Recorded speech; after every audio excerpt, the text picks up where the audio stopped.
Hey everyone, it's Missy. I'm here with my friend Kari Schwear with Gray Tonic, and I'm going to let Kari introduce herself in a second. But today we just want to talk about the times that we're in right now and how everyone is sort of, we're navigating a new world really. And I've had so many people reach out to me and just say, I'm out of sorts, and I'm right there with you guys, as well as I'm sure you probably have been at certain times too, Kari. But I'm out of sorts. I'm going to the fridge. I'm going to the wine. I'm doing all the things that I don't normally do. What do I do? And so my first instinct is, okay, give yourself some grace, do the things that kind of comfort you in that moment, and then let's come up with a different plan, and then we kind of take the conversation from there. But Kari, I would love for you to tell everybody a little bit about who you are, what you do, and kind of you have such great advice around this whole thing. So tell us how you're talking to people right now and the advice that you're given. Well, thanks. Well, I help men and women really empower them to understand what's causing them to have some numbing behaviors like over drinking, like overeating. And so they can really understand why it is that they're doing those things. And as a discovery coach, I help them uncover the real reasons, because it's never about the numbing behaviors that they are using. So I think, all along we've always been kind of in this dark when it comes to why we're feeling a certain way. And we've been kind of conditioned and trained not to want to feel any negative emotions. So because of that, that drives us to this action of, well, I need to feel good. I don't like this feeling of not feeling good. So therefore, I'm going to curb that feeling by doing something that's going to take that feeling away. And for a lot of people, including me, that was alcohol for me. And now, I find myself in the kitchen a lot more often, open up the refrigerator, open up the pantry to see what's in there. So it is a really great subject because it does affect every single one of us. Yeah. Yeah, and it's real. And so I would, I kind of go back to, like, don't discount your feelings of being disappointed and sad about something that you might not think is, as important as some of the other really scary things that are going on out in the world. I know a lot of people are dealing with canceled graduations, whether it's college or high school, canceled vacations, not being able to get to loved ones that really have to kind of sequester themselves alone. And because I think we go, oh, well, there's people dying and there's people that are really sick. And yes, that's true. And we need to have that, heartfelt, sadness for the world and what we're dealing with. But we also need to honor and acknowledge sort of what we're going through and not downplay it. Yes, put into perspective, but allow yourself to kind of go through those feelings. But so what are some of the, what are some other resources that you give people, or you kind of point them towards during things like times like this, Yeah. So, retraining some habits. right. Well, you just kind of nailed it there. It's retraining our brain, is understanding the reasons what's driving that action, like I mentioned before. And it really comes down to, sometimes fear is a big player. It's fear of not knowing, the uncertainty. When we move into fear, we automatically, in our nervous system, we move into a fight or flight response, or freeze. And so we don't know what to do. And again, this comes back to a thought that's creating that, and then these feelings that come up for us, which drive those actions or inactions. So it's important to start recognizing what it is that's causing that in the first place. So once you sort of look at a pattern and you start to see that there is a familiar pattern, maybe it is fear, maybe it's a limiting belief, maybe it is scarcity that you're feeling about money right now. Maybe money is a driving factor for so many people being out of work because of the coronavirus that we're currently in right now at the time of this recording. And I feel as though when we move into those types of emotions, that really scares us. And because it scares us, again, we move back into this fight or flight of, I don't want to feel this. And the way to combat that is to go ahead with these numbing type behaviors. So the first thing is to start to become aware of them. Because once you have awareness around something, you can't ignore it. And I always like to say this because I think it's so true. The word responsibility, when you break it down, is response and having the ability. So having the response to see it for what it is and the ability to do something about it, when you put those together, it really is now a responsibility for you to make a decision and a choice on what you're going to do. So by seeing this thinking and seeing that it's causing you feelings that don't feel good, you have a choice to make at that time, which is to make a new decision or find a different path to take, because obviously that one's not working. So journaling those feelings and those thoughts is like the first thing that I have my clients do, is so they can start to understand this thinking. And then the other thing you want to do is have alternatives or another type of thing that you can be doing. So for alcohol, for example, if you are used to pouring a glass of wine in the evening and that's been your go-to pattern for a long time and it's become a habitual thinking type pattern, then maybe you just need to replace the liquid, and you could still use a wine glass and start to train your brain to do that. Or not use a wine glass at all, because that might create some more triggers for you. Use another type of fancy glass and make something kind of fun. A spritzer with a lime, or add some cranberry in, or change things up. So having alternatives is another great suggestion. There's so many things, Missy. Breathing is one. I teach a lot of breathing, box breathing. I know you teach another type of breathing, the 7-8 4 count, I believe it is 4-7-8. 4-7-8. And to really understand how your breath controls your central nervous system. And when you can control all of that and you bring your mind and your body together, it's awesome. And, you know, for me, I always recommend the box breathing because it is just a 4 count either way. So it's a 4 count in, 4 count hold, about 4 count exhale, 4 count hold again. So it's really easy, which is why they call it that.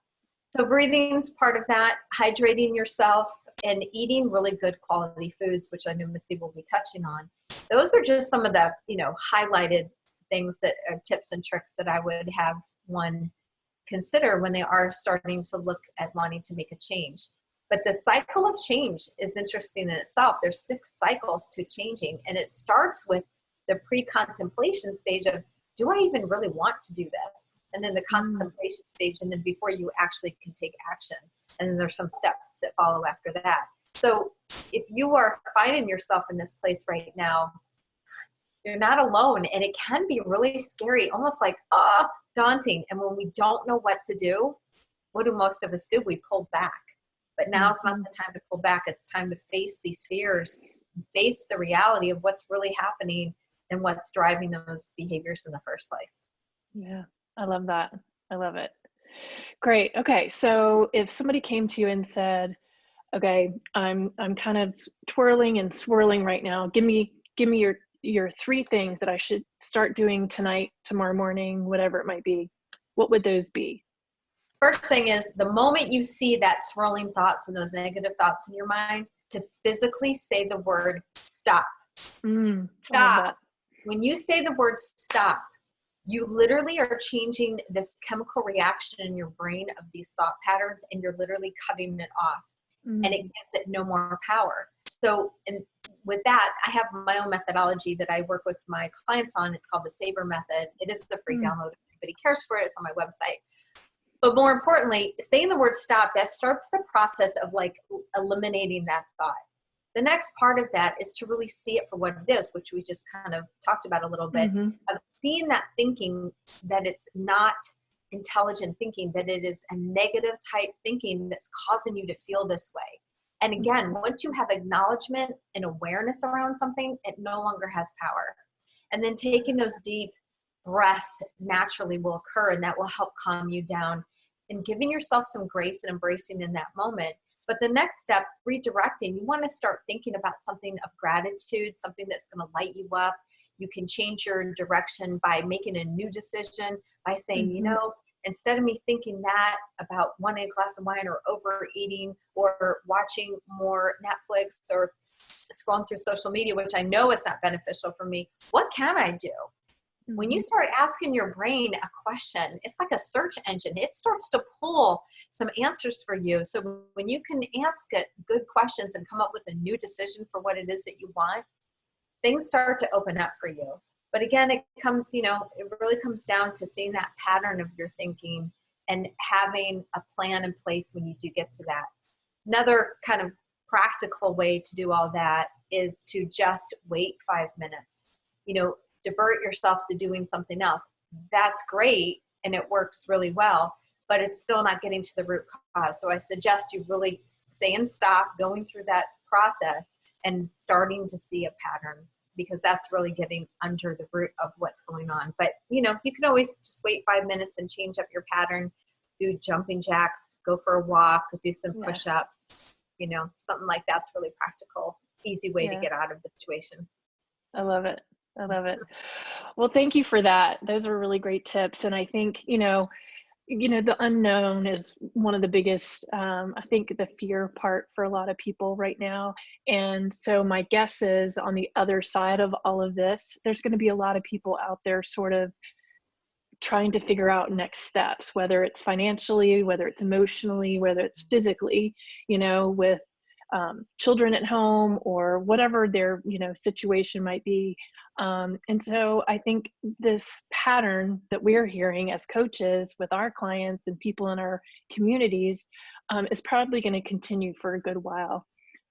So I want everybody to know that Kari has a closed Facebook group, which is wonderful. You can tell us all your links and all your media handles if you would, and know that you also offer kind of a discovery session. Is that right? Or is that what you call it? A strategy session? Yeah. What do you call that? So a discovery call. If anybody finds themselves in that place where they're not quite sure where they are with their relationship with alcohol, or any numbing behavior, it's a great way to just have a quick free conversation. I allow 45 minutes to an hour. It's completely free. It's an opportunity for you to kind of hear, let go of what's going on and let somebody else, me in this case, really hear you and support you and offer you some suggestions on how you can improve on those things if you so choose.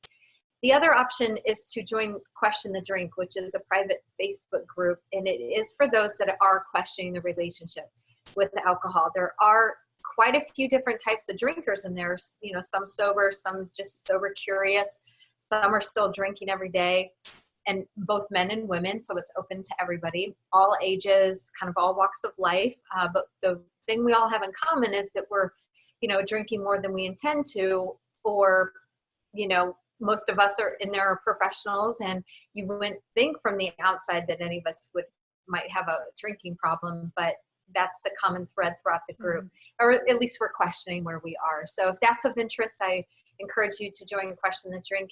And I soon will be launching a group coaching program that will be at a lower price point than my one-on-one that I give my clients. I give them so much attention when I work with them one-on-ones, but I thought, let me launch a group coaching for those that want something, to kind of help them through the time that's still really beneficial for them. So there's a couple options. And of course, everything's under Gray Tonic other than the Facebook group, which is Question the Drink. And that's Gray. Tonic. Gray. Thank you for clarifying. By the way, just for the record, Gray is apparently the American way to spell it, and Grey is the English way, which I had no idea. But interesting. You see them kind of interchangeably done. So just want to be sure everybody can find you if they got to find you. Well, thank you for your time. That's great information, and hopefully we'll reconnect to kind of answer questions, take this to the next level, because it is such an important topic, and I think it's super timely right now. So I appreciate you and your work and all that you're doing. Thank you. Same to you, Missy. Take care. So Alrighty. Bye-bye.